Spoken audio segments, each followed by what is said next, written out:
હવે જો અંતર્ગોળ અને બહિર્ગોળ અરીસો હોય તો અરીસાની વક્રતા ત્રિજ્યા એ કેન્દ્ર લંબાઈ કરતા બમણી હોય, એટલે કે r બરાબર 2f હોય, અથવા તો આપણે એમ કહીએ તો f બરાબર r/2 હોય. બરાબર? જ્યાં r છે એ વક્રતા ત્રિજ્યા છે, f છે એ કેન્દ્ર લંબાઈ છે.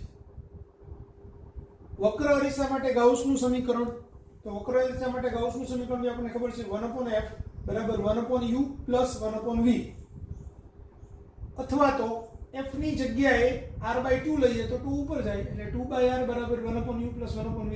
આ બી ગાઉસનું સમીકરણ છે. એ u v અને r વચ્ચેનો સંબંધ છે. આ u v અને f વચ્ચેનો સંબંધ છે.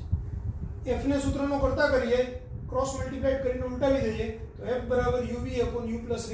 આ બી ગાઉસનું સમીકરણ જ કહેવાય. હવે લેટરલ મોટવણી, તો લેટરલ મોટવણી એટલે પ્રતિબિંબની ઊંચાઈ છેદમાં વસ્તુની ઊંચાઈ, એટલે કે h dash by h. Lateral મોટવણી m બરાબર પ્રતિબિંબની ઊંચાઈ છેદમાં વસ્તુની ઊંચાઈ, એટલે કે h ડેશ બાય h બરાબર માઈનસ v બાય u. ખાસ યાદ રાખજો, અરીસા માટે m બરાબર minus v by u, lens માટે m બરાબર પ્લસ v બાય u થાય.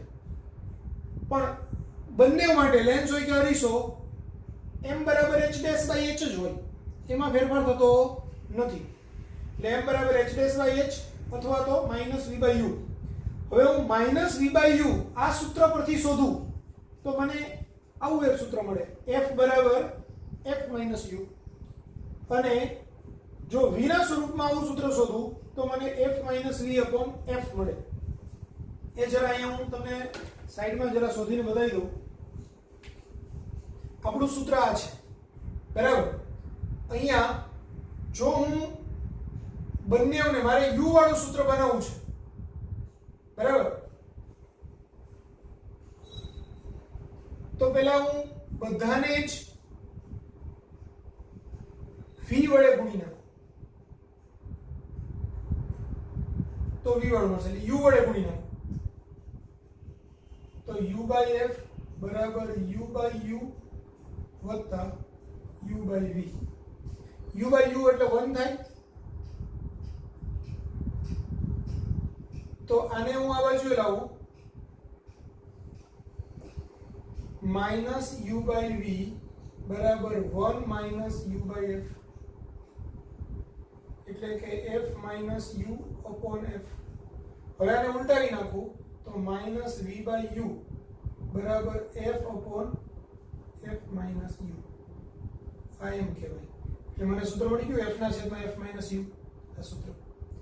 એવી જ રીતે જો હું આખા સમીકરણને અહીંયા લખું, v વડે ગુણી નાખું તો v બાય f બરાબર v by u plus v by v. v by u ને સૂત્રનો કરતા કરો, આ 1 છે એટલે v બાય u બરાબર v બાય f માઈનસ 1. બરાબર? તો આ શું થશે? v માઈનસ f છેદમાં f. હવે માઈનસ v બાય u એટલે આમાં આને આગળ માઈનસ આવે એટલે આ f માઈનસ v થાય ઓન f, એટલે m બરાબર માઈનસ v બાય u બરાબર f minus v on f. આવું થાય. ક્લિયર થઈ ગયું? એટલે આ બે સૂત્રો મેં અહીંયા તમને સાબિત કરીને બતાવી દીધા, f upon f minus u અને f minus v upon f. ખ્યાલ આવી ગયો? હવે અક્ષીય મોટવણી, જ્યારે કોઈ વસ્તુ છે એ અરીસાની અક્ષ પર આમ મૂકેલી હોય તો એનું પ્રતિબિંબ આમ રચાય, ઉલટું. અહીંયા વસ્તુને હું આમ મૂકું તો પ્રતિબિંબ આ બાજુ પાસે આમ રચાશે, બરાબર? તો એવા સંજોગોમાં જ્યારે વસ્તુ મુખ્ય અક્ષને સમાંતર રહેલી હોય ત્યારે મોટવણી અને અક્ષીય મોટવણી કહેવાય. m બરાબર h ડેશ બાય h, તો એ minus v minus v2 minus v1 છેદમાં u2 માઈનસ u1. તો અક્ષીય મોટવણીનું સૂત્ર છે માઈનસ v બાય u સૂત્ર છે, પણ અહીંયા આપણે આમ v2 માઈનસ v1 એટલે એની આ લંબાઈ થાય, અને આ બાજુએ u2 માઈનસ u1 એટલે એની પ્રતિબિંબ આ વસ્તુની લંબાઈ થાય, આ પ્રતિબિંબની લંબાઈ થાય, આગળ માઈનસની સાઈડ.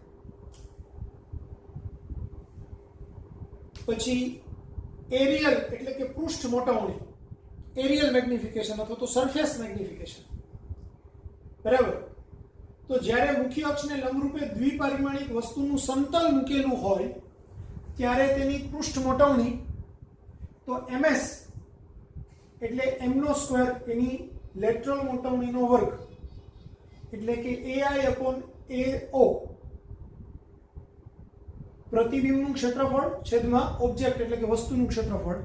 તો પ્રતિબિંબના ક્ષેત્રફળના છેદમાં વસ્તુનું ક્ષેત્રફળ એટલે કે ai/ao થાય અથવા તો એના લેટરલ મેગ્નિફિકેશનનો વર્ગ થાય ms એટલે m². બીજી એક વાત, આભાસી પ્રતિબિંબ હંમેશા ચત્તુ પ્રતિબિંબ જ હોય અને તેની મોટવણી m હંમેશા ધન હોય. પહેલા તો ક્વેશ્ચન એ થાય કે સર આભાસી પ્રતિબિંબ એટલે શું અને વાસ્તવિક પ્રતિબિંબ એટલે શું? તો ધ્યાન આપો, અરીસાના કિસ્સામાં ઘટના કઈ ઘટે તો કે પરાવર્તનની થાય, અને લેન્સના કિસ્સામાં કઈ ઘટના ઘટે તો કે વક્રીભવનની ઘટના ઘટે.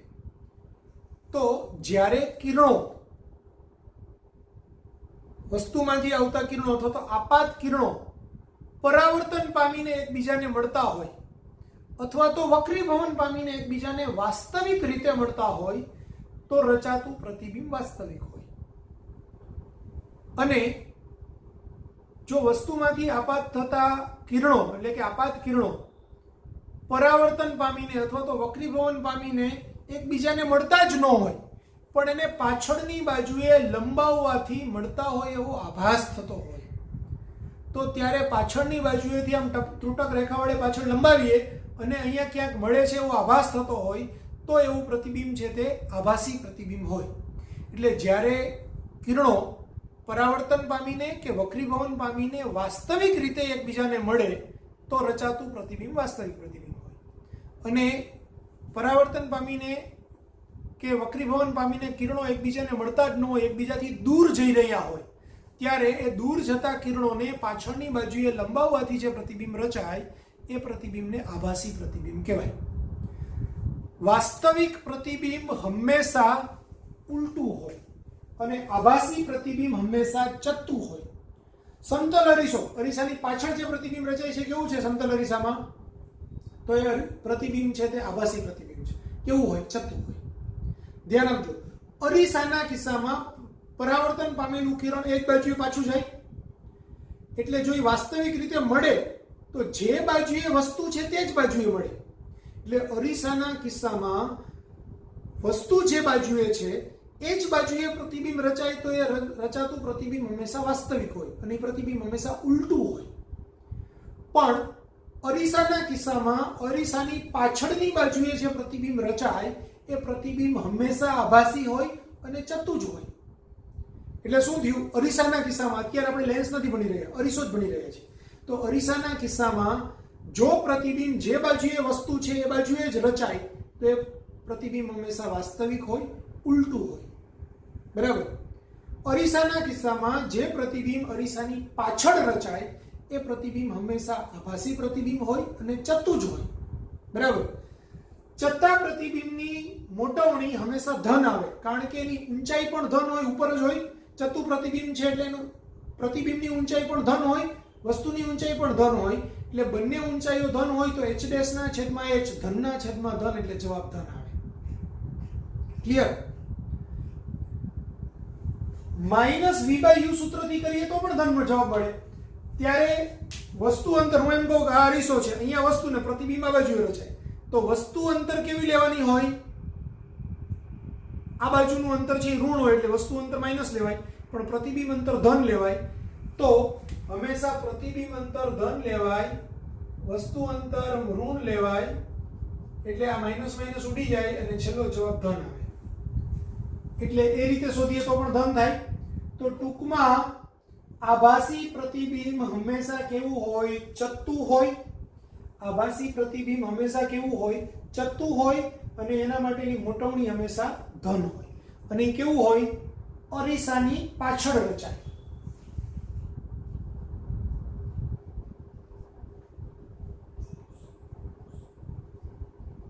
આ અરીસાની આગળ રચાય.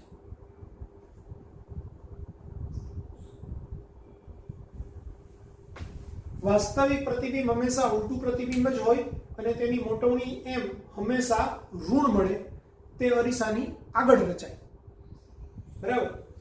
અંતર્ગોળ અરીસો હોય તો એની મોટવણી ધનેય હોઈ શકે ઋણેય હોઈ શકે. અંતર્ગોળ અરીસામાં બધા કેસ હોય. બરાબર. બહિર્ગોળ અરીસા માટે શું હોય તો કે એમ હંમેશા ધન જ હોય, કારણ કે બહિર્ગોળ અરીસો હંમેશા ચત્તા પ્રતિબિંબ જ રચે. બહિર્ગોળ અરીસામાં ક્યારેય વાસ્તવિક પ્રતિબિંબ રચાતું જ નથી. શા માટે નથી રચાતું? તો એનું સિમ્પલ લોજિક છે કે બહિર્ગોળ અરીસો હોય આવો તો એના ઉપર કોઈ બી કિરણ સમાંતર આવે ને તો બી એ પરાવર્તન પામીને આ કિરણ આમ જાય ને આ કિરણ આમ જાય, એટલે એને આપણે પાછળની બાજુએ લંબાવીએ તો એ બેક સાઈડમાં જ મળે. બરાબર. એ ડાયવર્જ કરવાની વૃત્તિ ધરાવે છે. ડાયવર્જ કરવાની વૃત્તિ ધરાવે છે એટલે હંમેશા એનું પ્રતિબિંબ છે એ અરીસાની પાછળ જ રચાય. હંમેશા અરીસાની પાછળ રચાય એટલે એ આભાસી પ્રતિબિંબ જ હોય. આભાસી પ્રતિબિંબ હંમેશા ચતું જ હોય એટલે એ પ્રતિબિંબ ચતું જ હોય. તો બહિર્ગોળ અરીસાની મોટવણી હંમેશા કેવી હોય? ધન જ હોય. બહિર્ગોળ અરીસાને કારણે રચાતું પ્રતિબિંબ હંમેશા ચતું જ હોય અને વસ્તુ કરતા નાનું હોય. ઓકે. સમતલ અરીસા માટે તો કે સમતલ અરીસા માટે વસ્તુ જેવડું જ પ્રતિબિંબ રચાય અને અરીસાની પાછળની બાજુએ રચાય, આભાસી રચાય, ચતુર રચાય એટલે એની મોટવણી +1 હોય. તો અંતર્ગોળ અરીસાની મોટવણી કેવી હોય? ધન અથવા ઋણ હોઈ શકે. બહિર્ગોળ અરીસાની મોટવણી હંમેશા કેવી હોય? ધન જ હોય અને 1 કરતા નાની હોય. અને સમતલ અરીસા માટે કેવી હોય? તો કે એમનું મૂલ્ય +1 હોય. ક્લિયર થઈ ગયું? કોઈ કન્ફ્યુઝન? ઓકે. તો આ 3 વસ્તુ જોઈ લીધી આપણે. હવે સંજ્ઞા પદ્ધતિ. આપણે આજે બધા જ સૂત્રો લીધા એ બધા સૂત્રની અંદર સંજ્ઞા પદ્ધતિ શું લેવી તે સમજીએ. તો સંજ્ઞા પદ્ધતિની અંદર આપાત કિરણની દિશામાં માપેલા અંતરો ધન લેવા, આપાત કિરણની વિરુદ્ધ દિશામાં માપેલા અંતરો ઋણ લેવા. બધા જ અંતરો અરીસા કે લેન્સના મુખ્ય કેન્દ્ર એટલે આપણે સોરી ધ્રુવની સાપેક્ષે માપવા, એટલે મધ્ય બિંદુની સાપેક્ષે માપવાના. અરીસો હોય કે લેન્સ એનું મધ્ય બિંદુ હોય એ મધ્ય બિંદુથી આમ અંતર હોય તો ધન ને એની વિરુદ્ધ દિશામાં હોય તો ઋણ. એટલે કે આપાત કિરણ આમ છે તો આપાત કિરણની દિશામાં માપેલું અંતર ધન, આપાત કિરણની વિરુદ્ધ દિશામાં માપેલું અંતર ઋણ. મુખ્ય અક્ષની ઉપર તરફની ઊંચાઈઓ ધન અને મુખ્ય અક્ષની નીચે તરફની ઊંચાઈઓ ઋણ લેવાની. તો આ આપણી સંજ્ઞા પદ્ધતિ કહેવાય. બરાબર. એટલે v ક્યારે ધન લેવું, u ક્યારે ધન લેવું, u ક્યારે ઋણ લેવું, v ક્યારે ઋણ લેવું, h ક્યારે ધન ક્યારે ઋણ. બરાબર. એના પરથી નક્કી થાય. પછી કેન્દ્ર લંબાઈ. તો બહિર્ગોળ અરીસાની કેન્દ્ર લંબાઈ હંમેશા ધન, અંતર્ગોળ અરીસાની કેન્દ્ર લંબાઈ હંમેશા ઋણ અને સમતલ અરીસાની કેન્દ્ર લંબાઈ અનંત.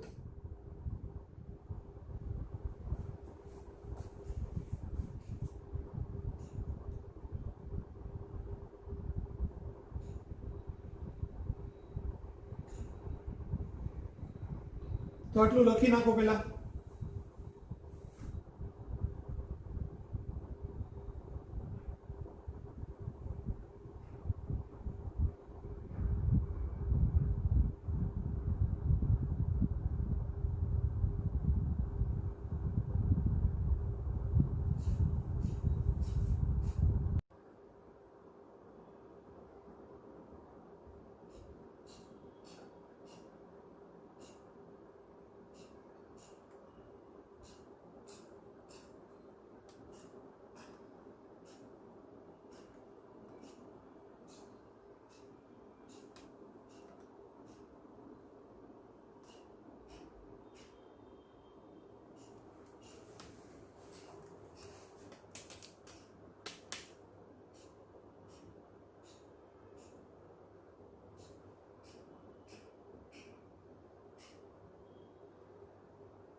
હવે જો અંતર્ગોળ અરીસા માટે f હંમેશા ઋણ, બહિર્ગોળ અરીસા માટે f હંમેશા ધન અને સમતલ અરીસા માટે f અનંત.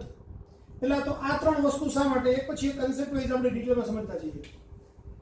અંતર્ગોળ અરીસો મતલબ આવો અરીસો થાય અને અંતર્ગોળ અરીસો. હવે આમાં સમાંતર કિરણો જાય તો સમાંતર કિરણો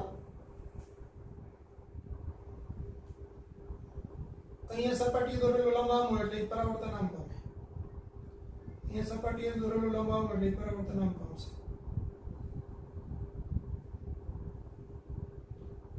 અહીંયા જે બિંદુએ મળે એ બિંદુને એનું મુખ્ય કેન્દ્ર કહેવાય, બરાબર. અને આ જે કેન્દ્ર હોય એને ધ્રુવ કહેવાય. તો મુખ્ય કેન્દ્ર અને ધ્રુવ વચ્ચેના અંતરને કેન્દ્ર લંબાઈ f કહેવાય, બરાબર. કઈ સમજ? હવે સમજો, આપણો નિયમ એવો છે કે આપાત કિરણની વિરુદ્ધ દિશામાં માપેલું અંતર, ધ્યાન આપજો, તમે ટેપથી માપો તો ટેપનો 0 વાળો છેડો હંમેશા ધ્રુવ પર મૂકવાનો. અહીંથી તમે આ બાજુએ માપો હોય તો અહીંથી આમ માપવા જવાનું, આમ જવું હોય તો અહીંથી આમ માપવા આવવાનું.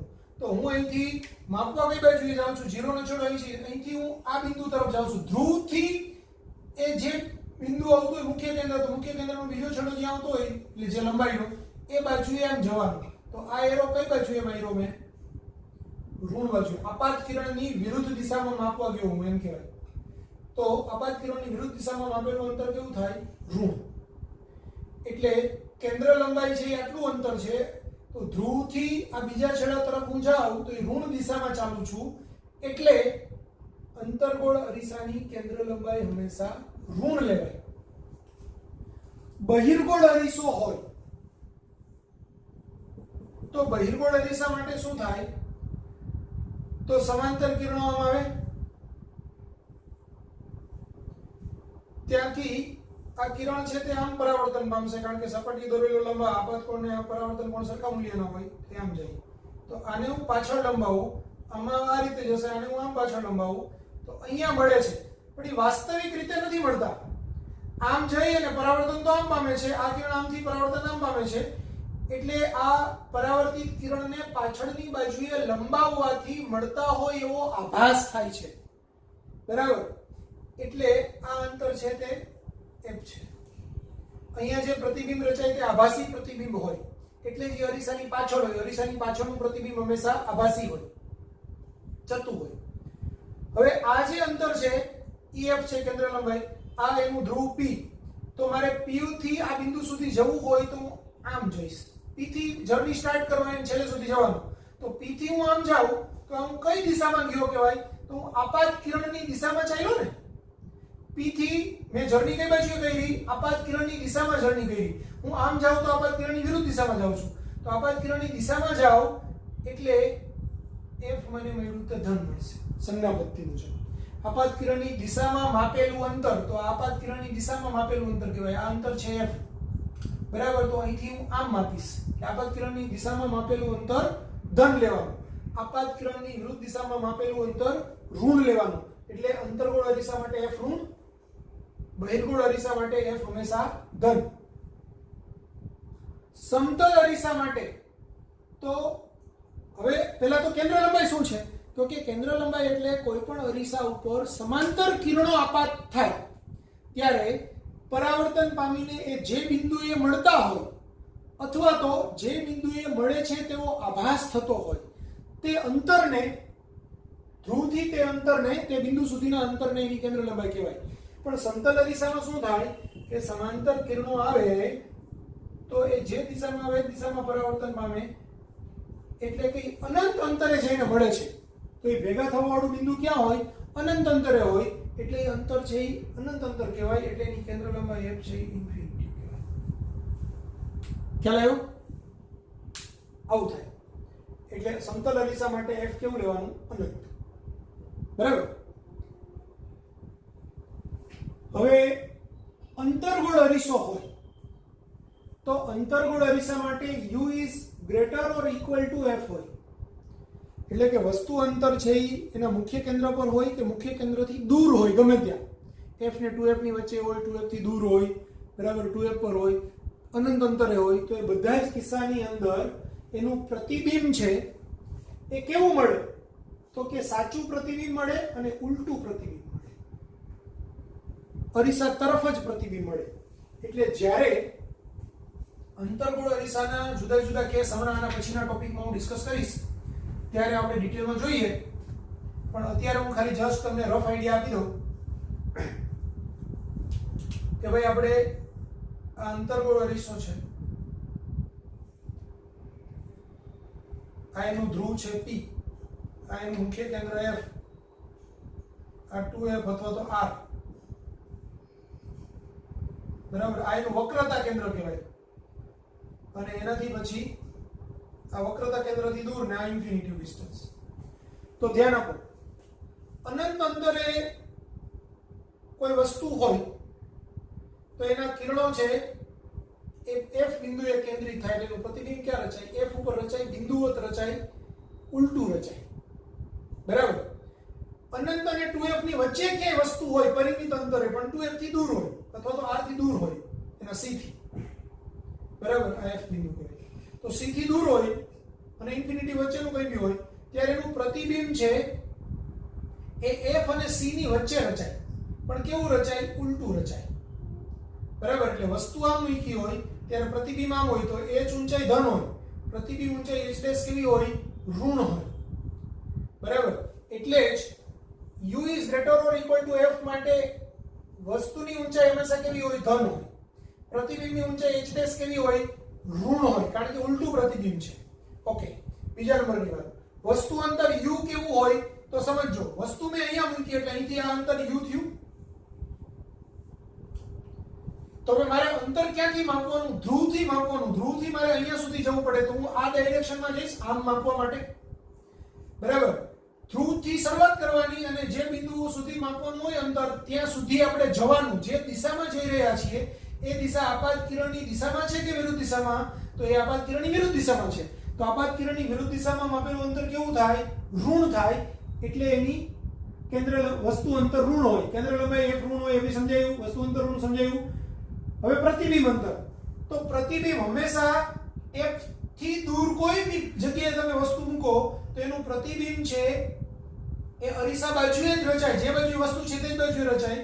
એટલે એનું પ્રતિબિંબ અંતર v અહીંયા હોય તો એ બી આપણે આમ જ માપવા જઈશું, એટલે v પણ ઋણ હોય, બરાબર. વસ્તુ ઉપર છે એટલે h ધન હોય, પણ પ્રતિબિંબનું ઉલટું છે એટલે h ડેશ ઋણ હોય.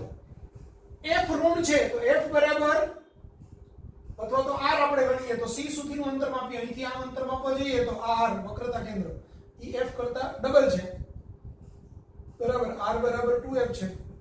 હવે f ઋણ હોય તો r પણ ઋણ આવે, એટલે એમ ગણો તો બી r ઋણ ગણાય. અથવા તો આપણે વક્રતા કેન્દ્ર સુધીનું અંતર તો અહીંથી આપણે આમ માપવા જઈએ તો એ ઋણ દિશામાં માપવા જઈએ છીએ એટલે r ઋણ આવે. અને મોટામણી m, તો હવે આપણે કહીએ m બરાબર h dash by h. h dash કેવું છે? એ ઋણ અંતર છે અને h કેવું છે? ધન અંતર છે. તો ઋણના છેદમાં ધન સંખ્યા હોય તો એનો જવાબ કેવો આવે? ઋણ. એટલે આપણી મોટામણી ઋણ આવે. અથવા બીજા શબ્દોમાં આપણે કેવું હોય તો આપણું સૂત્ર છે -v/u, બરાબર. હવે વસ્તુ અંતર કેવું છે? v એ ઋણ છે.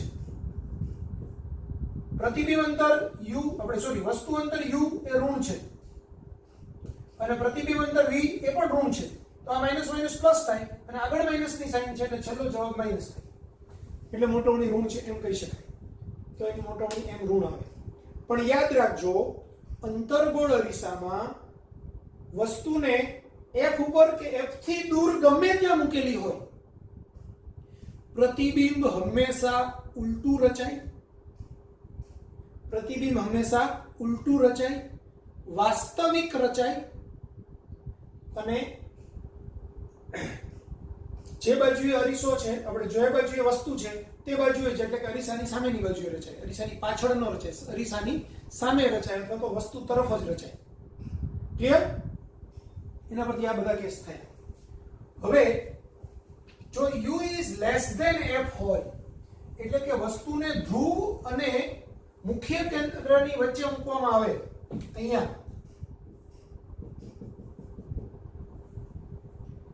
આ આપણું f છે, વસ્તુને હું ક્યાંક અહીંયા મૂકું તો એનું પ્રતિબિંબ અહીંયા ક્યાંક રચાશે, ચતું રચાશે. તો પહેલા તો પ્રતિબિંબ ક્યાં રચાણું? અરીસાની પાછળ. આપાત કિરણ કઈ બાજુએ છે? આમ. તો સમજો આની જે મુખ્ય કેન્દ્ર આ બાજુએ છે એટલે, અને c પણ આ બાજુએ જ હશે એટલે પહેલા તો એની r ઋણ હશે, f પણ ઋણ હશે, કારણ કે અંતર્ગોળ અરીસો છે, એમાં વસ્તુ માટે કઈ લેવા દેવા નથી. f અને r છે એ અરીસા ઉપર ડિપેન્ડ કરે. તો અંતર્ગોળ અરીસા માટે f અને r છે એ હંમેશા ઋણ જ હોય, અને બહિર્ગોળ અરીસા માટે f અને r હંમેશા ધન જ હોય. એટલે એ ફિક્સ થઈ ગયું. બરાબર. વસ્તુ અંતર બધા માટે ઋણ હોય, કારણ કે વસ્તુ છે અરીસાની સામે જ મુકાય, એટલે આપાત કિરણ વસ્તુમાંથી નીકળે અરીસા તરફ, તો અરીસાથી વસ્તુ તરફ એની વિરુદ્ધ દિશા થાય એટલે હંમેશા ઋણ હોય, એટલે u 3 માં ઋણ જ આવે. બરાબર. પ્રતિબિંબ, તો પ્રતિબિંબ અંતરમાં અંતર્ગોળ અરીસામાં f થી દૂર મૂકેલી વસ્તુનું પ્રતિબિંબ છે ઉલટું રચાઈને અરીસા તરફ રચાય, પણ અંતર્ગોળ અરીસામાં f અને ધ્રુવની વચ્ચે કોઈ વસ્તુ મૂકી હોય તો એનું પ્રતિબિંબ અરીસાની પાછળ રચાય. આભાસી બહિર્ગોળ અરીસો હોય તો બહિર્ગોળ અરીસામાં તો દરેકે દરેક કેસમાં વસ્તુ છે એ ગમે ત્યાં મૂકી હોય તમે પ્રતિબિંબ એની પાછળ જ રચાય, એટલે એમાં બધા જ કેસમાં v ધન આવે. અહીંથી આમ જાવ એટલે આ v ધન, અહીંથી આમ જાવ એટલે u ઋણ. બરાબર. આમાં બી તમે આમ જાવ તો u ઋણ, અને આ બાજુએ જાવ તો u v પ્લસ, એટલે આ v ધન આવશે બેયમાં, અને u છે બેયમાં ઋણ આવશે. હવે બેયમાં વસ્તુ ઉપર છે તો આ બી આમ ઉપર છે એટલે h બેયમાં ધન આવશે, તો h ડેશ ને h ડેશ પણ ધન આવશે, કારણ કે બે છતાં પ્રતિબિંબ રચાય છે, છતાં પ્રતિબિંબ માટે h ડેશ ધન હોય. બરાબર. અંતર્ગોળ અરીસાનું f ઋણ છે તેનું r પણ ઋણ હોય, બહિર્ગોળ અરીસા માટે f ધન હોય તો r પણ ધન હોય. હવે ચતુ પ્રતિબિંબ હોય તો h dash by h, h dash પણ ધન, h પણ ધન, એટલે ધનના છેદમાં ધન એટલે જવાબ ધન આવે, તો એની મોટવણી બેની ધન હોય.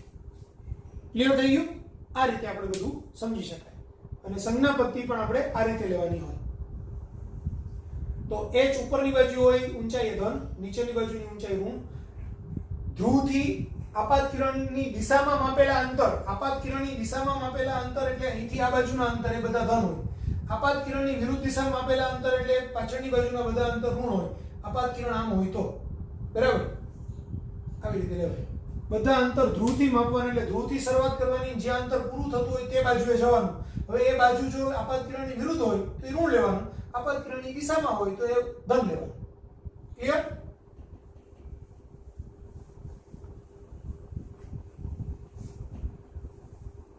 સમજ પડી ગઈ? સંજ્ઞા પદ્ધતિ કેવી રીતે લેવાની? એક વખત હજુ રિવિઝન કરાવી દઉં, કોઈ કન્ફ્યુઝન ન રહે. સપોઝ હું એમ કહું કે અંતર્ગોળ અરીસો છે, સમજો આ ધ્રુવ છે, આ એનું f છે, તો ધ્રુવથી હું f તરફ જાઉં તો આપાત કિરણ આમ હોય તો આ એની વિરુદ્ધ દિશા થાય એટલે f ઋણ આવે. વસ્તુ મેં અહીંયા મૂકી હોય તો અહીંથી હું વસ્તુ તરફ જાઉં તો વિરુદ્ધ દિશામાં ગયો, u ઋણ આવે. પ્રતિબિંબ ક્યાંક અહીંયા રચાતું હોય તો અહીંથી હું પ્રતિબિંબ તરફ જાઉં તો બી v ઋણ આવે. બરાબર. આ ઊંચાઈ છે આપણે મુખ્ય અક્ષથી ઉપર તરફ છે એટલે h પ્લસ આવે. આ ઊંચાઈ છે h ડેશ એ મુખ્ય અક્ષથી નીચે તરફ છે, નીચેની ઊંચાઈઓ ઋણ આવે એટલે h ડેશ ઋણ આવે. બરાબર. અહીંયા આપણું c હોય મુખ્ય કેન્દ્ર, આપણે વક્રતા કેન્દ્ર, તો વક્રતા કેન્દ્ર તરફ જઈએ તો વિરુદ્ધ દિશામાં ગયા તો આ ઋણ આવે. બરાબર. આવી જ રીતે પછી આનું ગણાય, આવી જ રીતે આનું ગણાય. બરાબર. આ કેસમાં પ્રતિબિંબ પાછળ રચાય એટલે v ધન હોય, બહિર્ગોળ અરીસામાં બી પ્રતિબિંબ પાછળ રચાય તો એમાં પણ v ધન હોય. v ધન હોય એટલે મોટવણી ધન હોય, અને આની અંદર v અને u બે ઋણ છે એટલે કે h ધન છે ને h ડેશ ઋણ છે તો મોટવણી આની ઋણ હોય, પેલા બેની ધન હોય.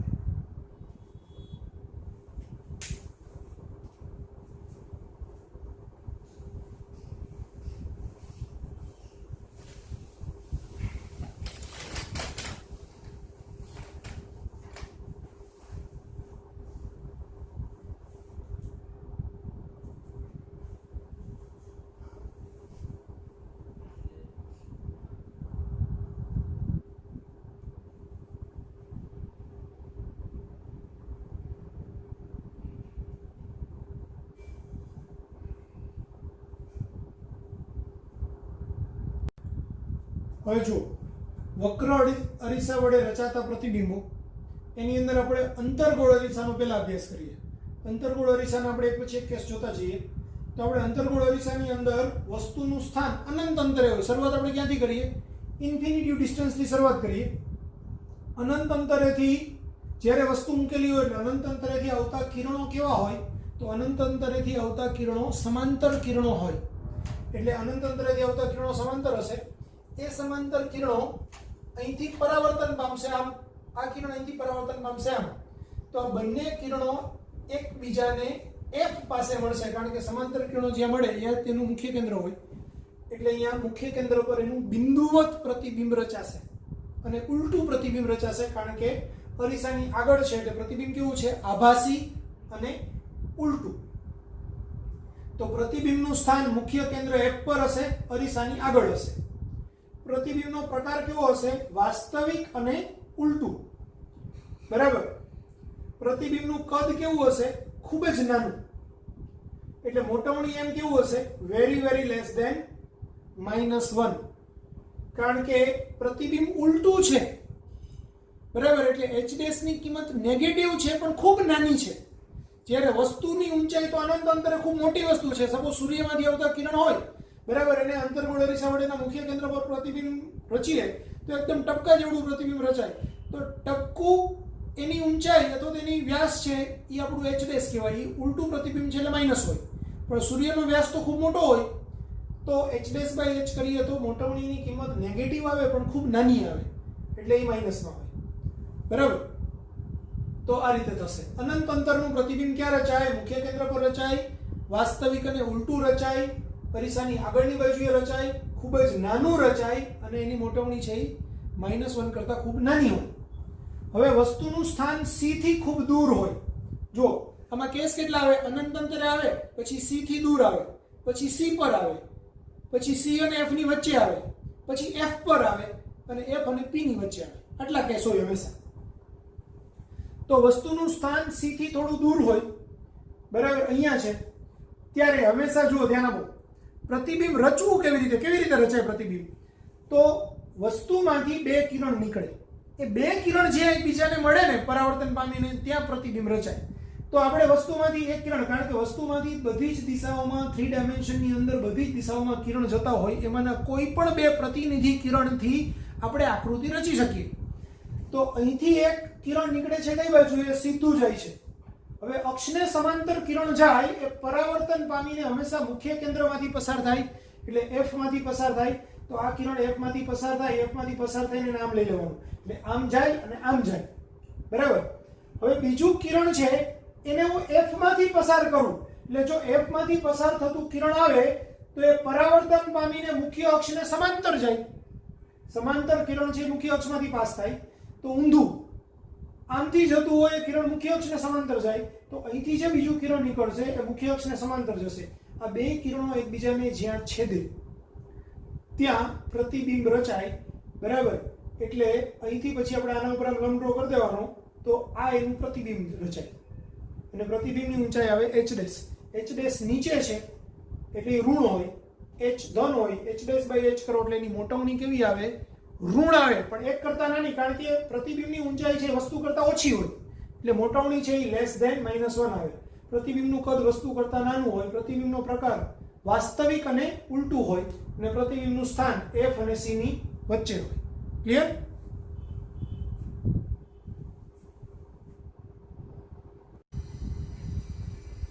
ત્રીજા નંબરનો કેસ, વસ્તુનું સ્થાન C પર હોય. બરાબર.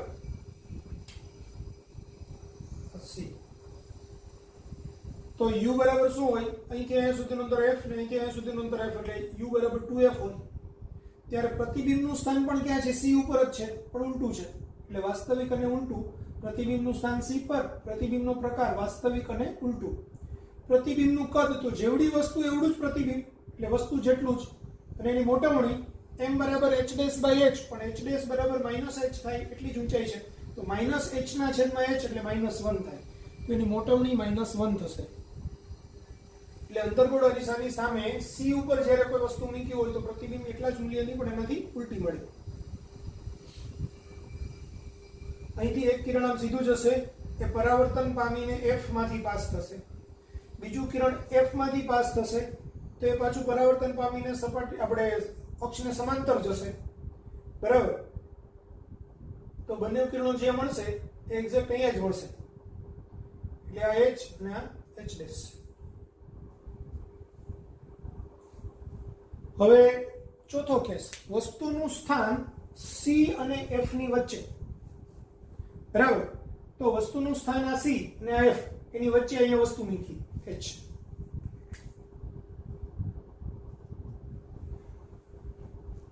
તો પ્રતિબિંબ ક્યાં રચાયું? C થી દૂર બહારની બાજુએ. તો U છે F અને 2F ની વચ્ચે હોય, પ્રતિબિંબ ક્યાં રચાય? આ અંતર 2F થી ઇન્ફિનિટી ની વચ્ચે ક્યાં પ્રતિબિંબ રચાય? પ્રતિબિંબ પણ કેવું છે? વાસ્તવિક અને ઉલટું છે. પ્રતિબિંબનું કદ કેવું છે? તો કે વસ્તુ કરતા મોટું છે. એટલે વસ્તુ કરતા મોટું છે તો મોટવણી H dash by H. H dash છે એ H કરતા મોટું મૂલ્ય આવે પણ નેગેટિવ આવે, અને એના છેદમાં H કરો તો જવાબ છે એ 1 કરતા મોટો આવે પણ માઇનસમાં આવે, એટલે -1 કરતા મોટો આવે નેગેટિવમાં. બરાબર? તો અહીંયા બી આપણે પ્રતિબિંબ મળશે આવું જ. આ વસ્તુમાંથી એક કિરણ આમ જશે, એ પરાવર્તન પામી અને અહીંયા આવશે F માંથી પાસ થઈને. બીજું કિરણ પણ F માંથી પાસ થશે, એ સમાંતર થઈ અને પાછું અહીંયા આવશે. આ બે એકબીજાને છેદે ત્યાં આપણું પ્રતિબિંબ રચાય. બરાબર?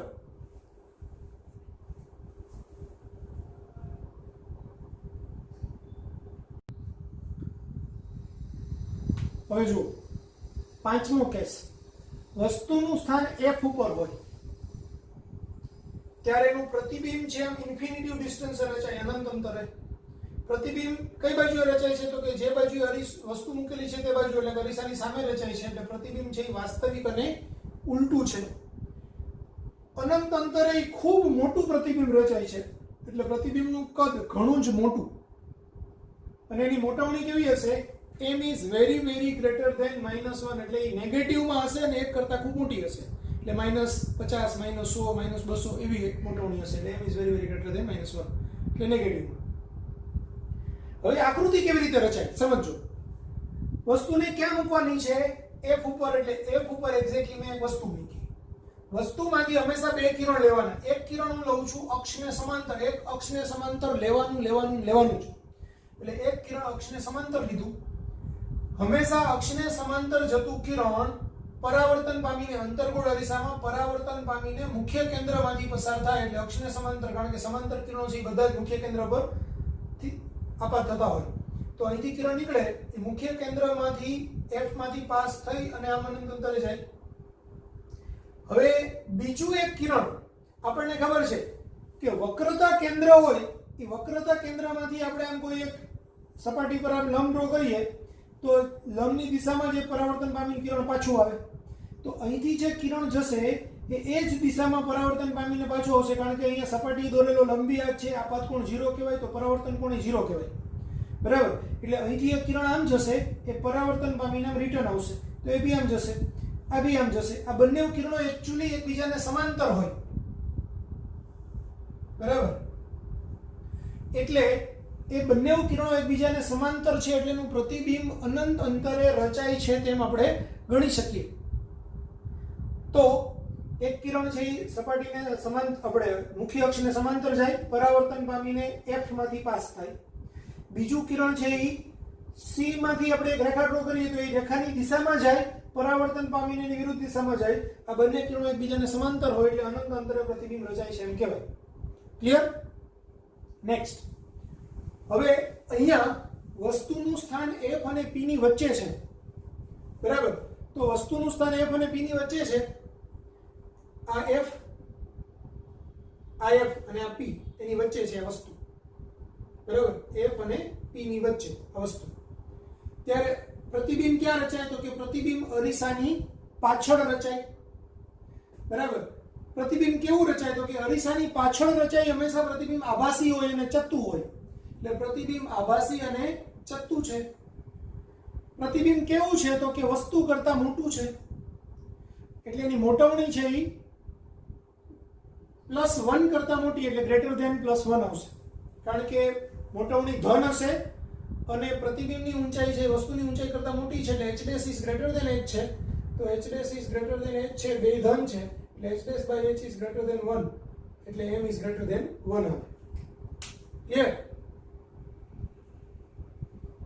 હવે સમજો આ પ્રતિબિંબ કેવી રીતે રચાય, તો f અને p ની વચ્ચે હું એક વસ્તુ ડ્રો કરું એટલે અહીંયા વસ્તુ લઈ લીધી. બરાબર, વસ્તુમાંથી હંમેશા બે કિરણ નીકળવા જોઈએ જે એકબીજાને જ્યાં છેદે અથવા તો છેદતા હોય એવો આભાસ થાય ત્યાં પ્રતિબિંબ રચાય.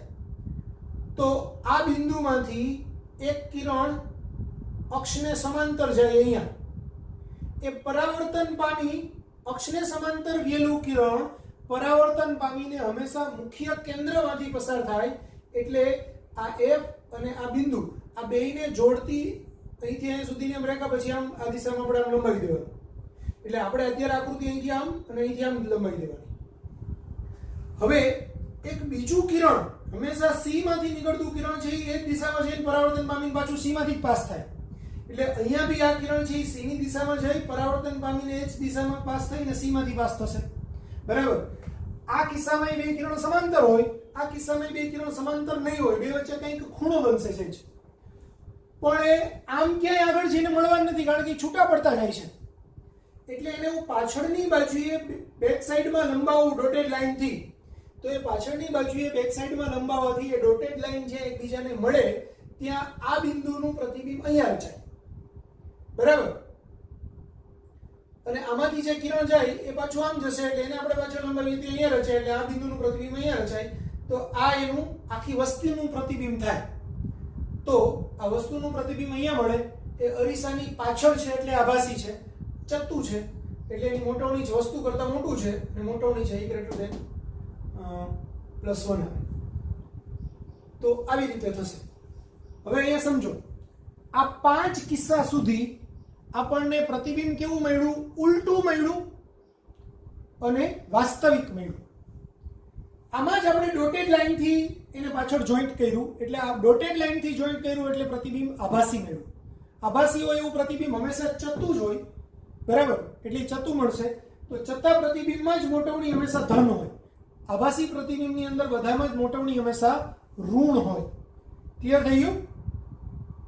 હવે કન્સેપ્ટ વાઇઝ એક સાથે બધું સમજાવી દો, ધ્યાન આપજો, ખાલી આટલાકમાં છે. આ p f આ c આ ઇન્ફિનિટી ડિસ્ટન્સ. બરાબર, અનંત અંતરે જ્યારે વસ્તુ હશે ત્યારે એનું પ્રતિબિંબ ક્યાં રચાશે, અહીંયા f ઉપર. અનંત અંતરે છે પ્રતિબિંબ f ઉપર રચાણું. કેવું રચાણું? બિંદુવત, ટપકું. હવે f થી હું અનંત અંતરથી એમ જેમ જેમ c ની નજીક આવતો જાઉં એમ પ્રતિબિંબ ટપકું છે તે આમ ખસતું જાય. કઈ બાજુએ ખસતું જાય? c તરફ ખસતું જાય. અને પ્રતિબિંબ કેવું થતું જાય? મોટું થતું જાય. ટપકું હોય, અહીંયા આવડું રચાય, અહીંયા આવડું રચાય, અહીંયા આવડું રચાય, અહીંયા આવડું રચાય. બરાબર, આમ થાય. એટલે હું અહીંથી આમ જેમ નજીક આવતો જાઉં, આ વસ્તુને અનંત અંતરે હોય ત્યારે અહીંયા ટપકા રચાય. હવે એ જ વસ્તુ આમ જેમ જેમ નજીક આવતી જાય એમ આ પ્રતિબિંબ મોટું થતું જાય. એક્ઝેક્ટ c પર આવે ત્યારે જેવડી વસ્તુ હોય એવડું જ પ્રતિબિંબ રચાય આમ. એટલે અહીંથી પ્રતિબિંબ છે મોટું થતું જાય, વસ્તુ નજીક આવતી જાય. બરાબર, મગજમાં યાદ રાખજો તો તમને ગોખવું નહીં પડે, સીધું જ ખબર પડી જશે. બરાબર, એટલે જ્યારે પ્રતિબિંબ ઇન્ફિનિટિવ ડિસ્ટન્સ હોય ત્યારે વસ્તુ ઇન્ફિનિટિવ ડિસ્ટન્સ હોય ત્યારે પ્રતિબિંબ કેવું હોય? f ઉપર. વસ્તુ ઇન્ફિનિટિવ અને c ની વચ્ચે હોય ત્યારે પ્રતિબિંબ કેવું હોય? f અને c ની વચ્ચે પણ કેવું હોય? ઉલટું. જ્યારે વસ્તુ છે એ c પર આવે ત્યારે પ્રતિબિંબ બી c પર આવે. હવે વસ્તુ c અને f ની વચ્ચે આવે ત્યારે પ્રતિબિંબ છે એ c થી દૂર જાય. બરાબર, c ઉપર બે સરખા થઈ ગયા. હવે અહીંયા આવ્યું ત્યારે પ્રતિબિંબ તો હજી દૂર જાય છે એટલે મોટું બન્યું. બરાબર, તો હવે પ્રતિબિંબ કેવું બનશે? મોટું. એટલે c અને f ની વચ્ચે જ્યારે વસ્તુ હોય ત્યારે પ્રતિબિંબ ઉલટું હશે પણ વસ્તુ કરતા મોટું હશે એટલે મોટવણી કેવી થઈ જશે? -1 કરતા મોટી. હજુ એક્ઝેક્ટ f પર લાવું ત્યારે આ ક્યાં જતું રહેશે? જો ઇન્ફિનિટી હતું ત્યારે એનું પ્રતિબિંબ f ઉપર હતું, હવે વસ્તુ એક ઉપર આવે ત્યારે પ્રતિબિંબ ઇન્ફિનિટિવ ડિસ્ટન્સે જતું રહેશે, બરાબર. એટલે અનંતે આવ્યા ત્યારે પ્રતિબિંબ અહીંયા હતું, અનંતથી c અને અનંતની વચ્ચે આવ્યા ત્યારે પ્રતિબિંબ f અને c ની વચ્ચે આવ્યું. વસ્તુ c પર મૂકી ત્યારે પ્રતિબિંબ બી c પર આવ્યું અને બે સરખા થઈ ગયા. વસ્તુને c અને f ની વચ્ચે મૂક્યું ત્યારે પ્રતિબિંબ c થી દૂર થયું પણ અનંત અને c ની વચ્ચે આવ્યું, વસ્તુ કરતા મોટું થઈ ગયું. વસ્તુને f ઉપર મૂકી ત્યારે પ્રતિબિંબ છે અનંત અંતરે જતું રહ્યું અને ખૂબ મોટું થઈ ગયું. હવે વસ્તુને f અને p ની વચ્ચે મૂકું ત્યારે ઇન્ફિનિટી તો જતું રહ્યું. હવે ક્યાં જાય? તો નેગેટિવમાં હવે કોઈ જગ્યાએ જઈ શકે એમ નથી, એટલે પ્રતિબિંબ જતું રહેશે પહેલી બાજુ. અને f થી સહેજ નજીક આવું એમ પ્રતિબિંબ છે એ મેક્સિમમ દૂર જશે. પછી આ જેમ જેમ અહીંયા નજીક આવતો જશે એમ પ્રતિબિંબ એ પાછું અહીંયા નજીક આવતું જશે. અને એક્ઝેક્ટ p પર મૂકીશ તો બિંદુ હોય તો આ એમ થતું અહીંયા ટચ થઈ જશે, પ્રતિબિંબ એકદમ નજીક આવી જશે. આવું થાય. તો આ કન્સેપ્ટ વાઇઝ યાદ રાખેલું હશે ને તો તમને કોઈ પ્રોબ્લેમ આવવાનો નથી. ક્લિયર? એટલે f થી સહેજ જ નજીક મૂકું તો એ મેક્સિમમ દૂર જાય. પછી ત્યાંથી p બાજુએ જતા જઈએ એમ ત્યાંથી આમ પાછું પ્રતિબિંબ નજીક આવતું જાય. અને એક્ઝેક્ટ p ની બાજુમાં મૂકું તો પ્રતિબિંબ એક્ઝેક્ટ p ની બાજુમાં આવી ગયું, એમ ટચ થઈ ગયું હોય, એવડું જ એપ્રોક્સિમેટલી દેખાય, વસ્તુ જેવું છે. આવું થાય. ખ્યાલ આવી ગયો? લખી નાખો.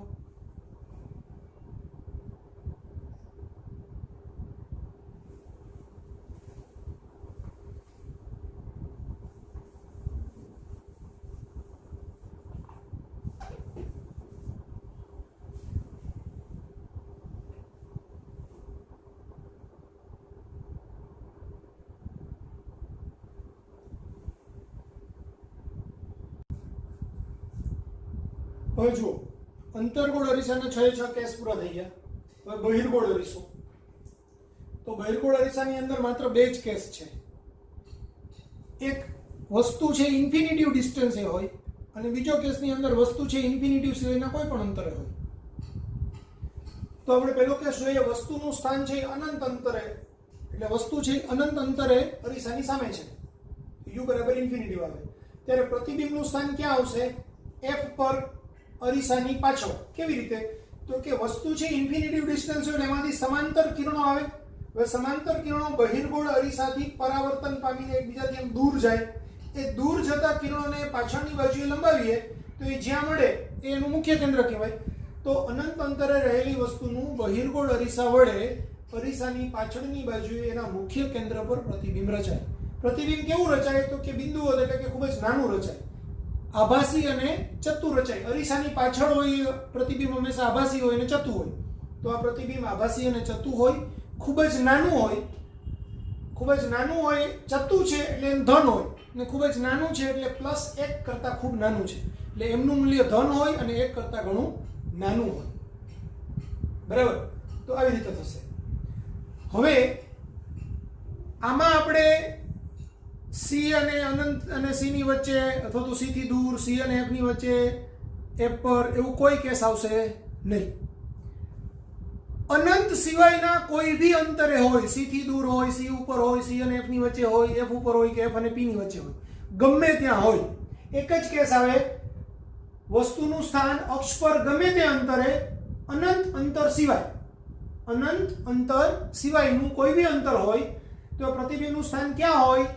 ધ્રુવ અને f ની વચ્ચે હોય. ઇન્ફિનિટિવ ડિસ્ટન્સ હોય તો f પર હોય. અનંતથી તમે જેમ નજીક આવતા જાઓ એમ પ્રતિબિંબ છે આમ ખસતું છે p તરફ. ઇન્ફિનિટિવ ડિસ્ટન્સ હોય તો અહીંયા f પર હોય. અનંતથી જેમ તમે આમ આવતા જાઓ એમ પ્રતિબિંબ આમ ખસતું આવે. જેમ આની નજીક આવો એમ પ્રતિબિંબ અહીંયા મોટું રચાય. બસ આટલું જ મગજમાં રાખવાનું છે. ઇન્ફિનિટિવ ડિસ્ટન્સે f પર પ્રતિબિંબ રચાય. ઇન્ફિનિટિવ થી તમે આમ આવતા જાઓ એમ પ્રતિબિંબ એને એકોર્ડિંગલી સૂત્ર અનુસાર પર આમ આવતું જાય. બરાબર? જેમ નજીક આવો એમ અહીંયા વધુ નજીક આવે. ક્લિયર? તો પ્રતિબિંબનું સ્થાન ધ્રુવ, p અને f ની વચ્ચે હોય. પ્રતિબિંબનો પ્રકાર કેવો હોય? આભાસી અને ચત્તુ હોય. પ્રતિબિંબનું કદ કેવું હોય? વસ્તુ કરતા નાનું હોય. નાનું અથવા તો વસ્તુ કરતા નાનું. અને મોટવણી કેવી હોય? લેસ ધેન +1, 1 કરતા નાની હોય. બરાબર? આ m is very very less than 1 હોય, આ ખૂબ નાનું હોય એમનું મૂલ્ય, આ m નું મૂલ્ય 0.5 0.4 0.2 0.1 0.9 એવું હોય પણ પ્લસ હોય, આવી રીતે થશે. આ આકૃતિ કેવી રીતે બને તો કે વસ્તુ ગમે ત્યાં એક જગ્યાએ બતાવી દો, તેમાંથી એક કિરણ નીકળે અક્ષને સમાંતર, એ પરાવર્તન પામીને આમ જાય, પણ એને પાછળની બાજુએ લંબાવો તો જ્યાં એને મળે એ f પર મળે. એટલે f ને અને આ બિંદુને આમ આપણે આમ જવા દઈએ તો આ એક કિરણ આપણને થાય, એટલે પાછળની બાજુએ લંબાવો એટલે f માંથી નીકળે. હવે આપણને ખબર છે c માંથી હું લાઈન ડ્રો કરું તો એ c ને લંબરૂપે જ હોય, તો આને અને આને જોડતી એક રેખા આમથી આમ બતાવું તો આ રેખા છે એ આને લંબરૂપે થશે, એટલે લંબરૂપે થશે એટલે એક દિશામાં પરાવર્તન પામશે, એટલે આ કિરણ પાછું આમ જશે. બરાબર, આ કિરણ આમ પાછું જશે, આ કિરણ આમ ગયું, તો એ બે પાછા જતા કિરણને આને હું આમ લંબાવું અને આને હું આમ લંબાવું તો આ f માંથી પાસ થાય, આ c માંથી પાસ થાય, આ બે એકબીજાને જ્યાં છેદે ત્યાં આપણું આ એ બિંદુ હોય તો આ એ બિંદુ અહીંયા રચાય, પ્રતિબિંબ અહીંયા રચાય, અને આ b હોય તો આ b અહીંયા રચાય, એટલે આપણું h ડેશ છે એનું પ્રતિબિંબ થશે. તો આ વસ્તુનું પ્રતિબિંબ અહીંયા રચાશે, એ વસ્તુ કરતા નાનું થશે, એટલે મોટોની એક કરતા નાની આવશે પણ ધન આવશે. ક્લિયર થઈ ગયું? કોઈ કન્ફ્યુઝન? લખી નાખો.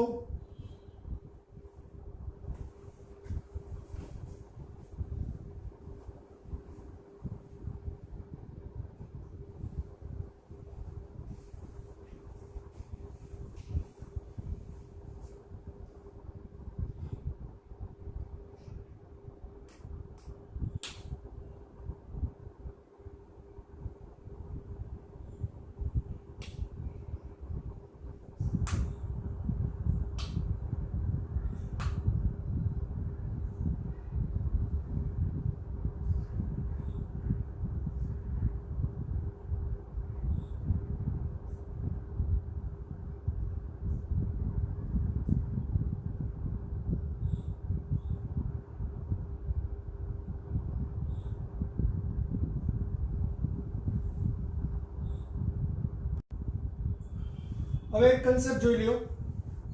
સપોઝ એક લીસી સપાટી છે, એ લીસી સપાટી ઉપર કિરણો આવે તો એ બધા જ કિરણો પરાવર્તન પામીને એક જ દિશામાં જશે. એટલે આ બાજુ, કારણ કે પ્રકાશનું કોઈ એક સિંગલ કિરણ ન હોય, પ્રકાશનો એક શેરડો હોય એટલે એની અંદર લાખો કિરણો હોય, એ બધા જ એકબીજાને સમાંતર કિરણો છે એ પરાવર્તન પામીને આમ જશે.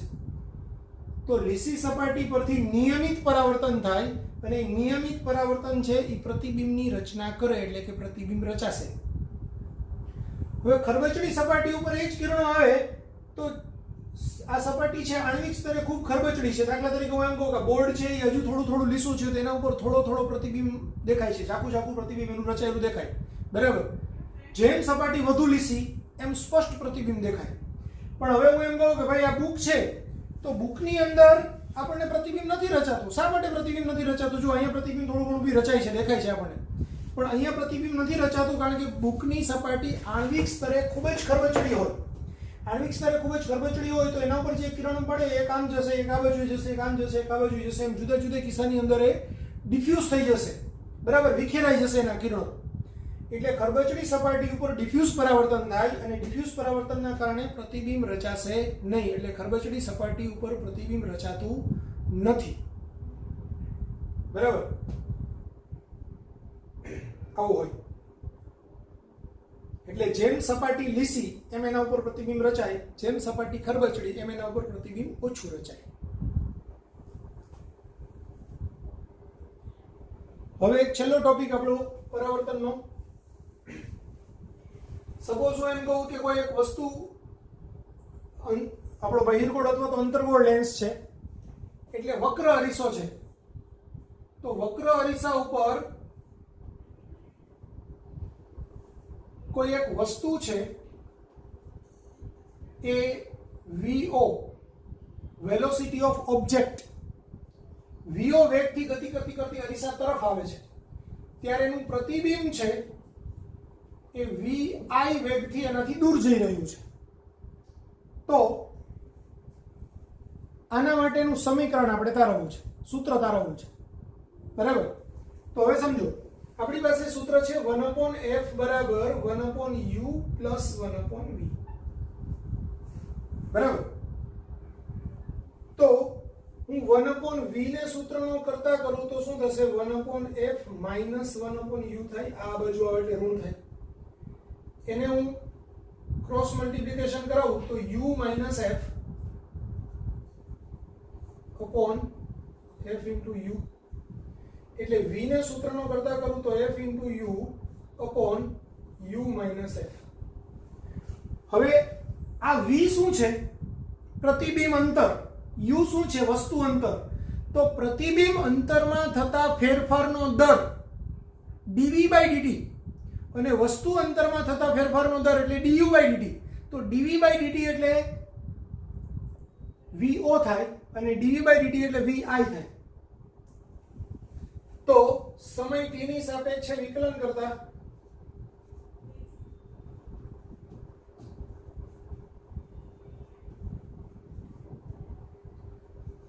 dv by dt. હવે આ બે પદનો ભાગાકાર છે તો આપણને ખબર છે u માઇનસ f અચળ. આનું વિકલન તો fu નું વિકલનમાં f અચળ છે, u નું વિકલન du બાય dt થાય માઇનસ ઉપરનું પદ અચળ f ઇન્ટુ u. આનું વિકલન તો u નું વિકલન du બાય dt થશે અને f નું વિકલન 0 થશે છેદમાં u માઇનસ f નો સ્ક્વેર. બરાબર. જ્યારે હું એમ કહું કે ભાઈ અહીંયા z બરાબર x બાય y છે, x અને y બંને t ના વિધેય હોય તો dz બાય dt સૂત્ર શું છે? તો કે x અચળ dે dy by dt minus y અચળ dે dx બાય dt. સોરી, પેલા y અચળ dે dx by dt minus x અચળ dે dy બાય dt અને છેદમાં y નો સ્ક્વેર. આવું સૂત્ર છે. બરાબર. એટલે અહીંયા હવે આ f અને du બાય dt, આમાં બી f અને du બાય dt. એક કામ કરો, આને અંદર ગુણાવી દઈએ તો uf du બાય dt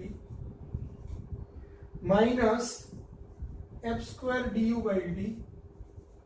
આ બે પદ આને ગુણશે આને ગુણશે, આ માઇનસ આને ગુણી નાખીએ તો fu du બાય dt છેદમાં u માઇનસ f નો સ્ક્વેર. તો આ બંને કેન્સલ થાય એટલે minus f square upon u minus f નો સ્ક્વેર du બાય dt. આ કોના બરાબર આવ્યું? dv બાય dt બરાબર. હવે dv બાય dt એટલે v ઓબ્જેક્ટ બરાબર minus f square u minus f નો સ્ક્વેર અને આ v ઇમેજ, સોરી આ v ઇમેજ અને આ v object. du by dt એટલે ઓબ્જેક્ટ નો વેગ અને dv બાય dt એટલે ઇમેજ નો વેગ. હવે f upon f minus u એ શું થાય? મોટવણી m થાય એટલે આને હું માઇનસ m સ્ક્વેર vo પણ લખી શકું. f square upon u minus f નો સ્ક્વેર vo. તો એવી જ રીતે આને હું m સ્ક્વેર vo પણ લખી શકું. ક્લિયર થઈ ગયું? તો આ સૂત્ર યાદ રાખજો.